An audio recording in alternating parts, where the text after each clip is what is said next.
जय श्री कृष्ण भक्तों।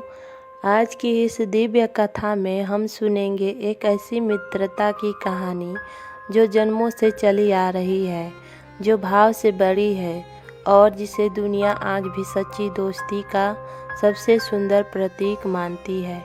कृष्ण और सुदामा की अमर कथा। द्वापर युग का समय था। एक छोटा सा गांव था, पोरबंदर। उसी गांव में रहता था सुदामा, एक ब्राह्मण, एक विद्वान, भक्ति में लीन लेकिन बहुत गरीब। दूसरी ओर मथुरा में द्वारका के राजा थे भगवान श्री कृष्ण, जो संसार के पालनहार होने के बावजूद हर किसी से प्रेम और सरलता से बातें करते।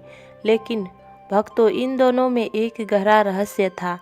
ये दोनों सिर्फ राजा और ब्राह्मण नहीं, बल्कि गुरुकुल के समय के सच्चे मित्र थे।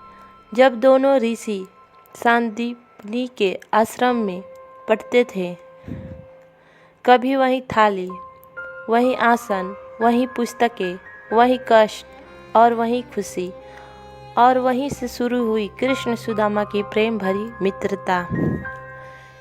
एक बार की बात है, गुरु माता ने उन्हें जंगल से लकड़ी लाने भेजा और अचानक भयंकर बारिश, तेज हवा और घनघोर अंधेरा छा गया। दोनों एक पेड़ के नीचे भीगते हुए बैठे थे।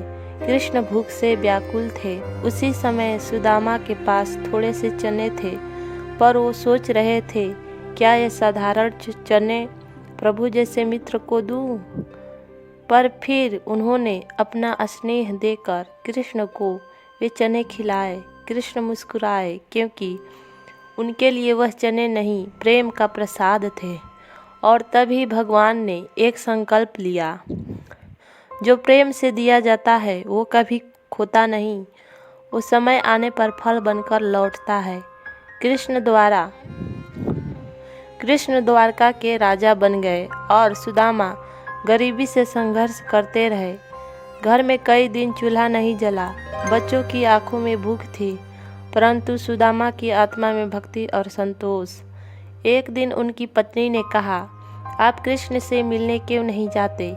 वे आपके मित्र हैं, शायद आपकी सहायता करें। सुदामा मुस्कुराए, नहीं, मैं तो उनसे मिलने जाऊंगा, उन्हें देखने, उन्हें याद करने, उनकी कथा सुनने। मुझे किसी संपत्ति की नहीं, बस कृष्ण के दर्शन की इच्छा है। पत्नी ने आग्रह किया और घर में केवल एक मुट्ठी चावल थे, जिसे बांधकर पोटली में रख दिया। ये कृष्ण को भेंट में दे देना। सुदामा नंगे पैर, थके हुए, पर चेहरे पर श्रद्धा और प्रेम लिए द्वारका पहुंच गए। द्वारपालों ने देखा, फटे कपड़े, कमजोर शरीर, धूल से भरा चेहरा। उन्होंने महल में घूमने से रोका, पर जैसे ही कृष्ण ने उनका नाम सुना, कृष्ण सिंहासन छोड़कर दौड़ पड़े नंगे पैर। उनका हृदय भाव से भरा था। सुदामा, मेरे मित्र, मेरे आत्मीय। कृष्ण ने सुदामा को गले लगाया, आंखों से आंसू बहते रहे। उस क्षण राजा और भिखारी का भेद मिट गया। बचपन के दो मित्र फिर एक हो गए। कृष्ण ने सुदामा के पैर धोए, उन्हें आसन दिया और फिर बोले, कुछ लाए हो मेरे लिए? सुदामा छेप गए, ये क्या दूँ प्रभु? कृष्ण ने वह पोटली खोली और बोला, वाह सुदामा, मेरे मित्र जो प्रेम दे वह मेरे लिए सोने से भी कीमती है। उन्होंने पहला कौर लिया, फिर दूसरा, और उसी क्षण सुदामा के भाग्य बदलने लगे।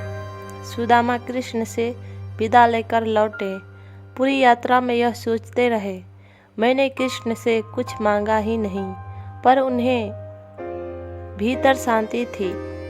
जब वे अपने गांव पहुँचे, वो कुटिया जो कभी टूटी फूटी थी, अब एक सुंदर महल में बदल चुकी थी।